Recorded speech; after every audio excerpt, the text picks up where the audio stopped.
जेव्हा एखाद्या पुरुषांमध्ये प्रोस्टेट कॅन्सरचं निदान होतं.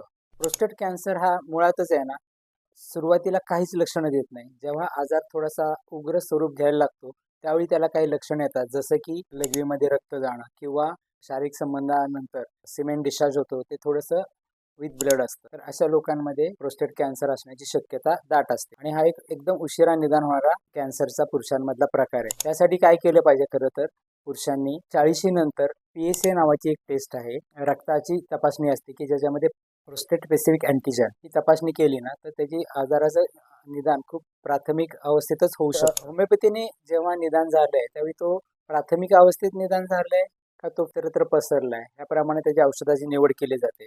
आणि ज्यावेळी होमिओपॅथीने प्रोस्टेट कॅन्सरचं बायोलॉजिकल कॉन्फ्लिक्ट आपण विचारात घेतो त्यावेळी त्या पुरुषाला कोणत्या तरी स्त्रीकडून त्याच्या कर्तृत्वावरून, त्याच्या पुरुषत्वावरून, त्याच्या कोणत्याही कामावरून, कॅरेक्टरवरून त्याच्यावर खूप घाणेरडे आरोप केलेले असतात.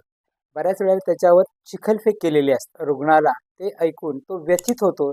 त्याला खूप वेदना होतात आणि त्याला क्षणभर आहे ना, आपण एवढं सगळं चांगलं करून आपल्याला हे असं का ऐकायला लागतंय?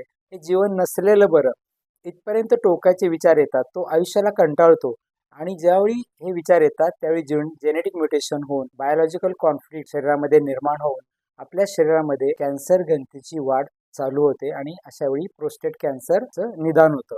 तर होमिओपॅथीने त्या माणसाचा मूळचा स्वभाव कसा आहे, त्याला अशा आयुष्यात अशा कुठल्या स्त्रीकडून कोणत्या प्रकारचे घाणेरडे आरोप त्याच्यावर केले गेलेत, त्याला त्यांनी प्रतिसाद कसा दिला, त्या गोष्टीला तो रिॲक्ट कसा झाला, ह्या सगळ्या गोष्टीत विचारात घेऊन जर त्याला औषधोपचार केले, प्रोस्टेटचा कॅन्सर याची वाढ पूर्णपणे नियंत्रणात ठेवू शकतो.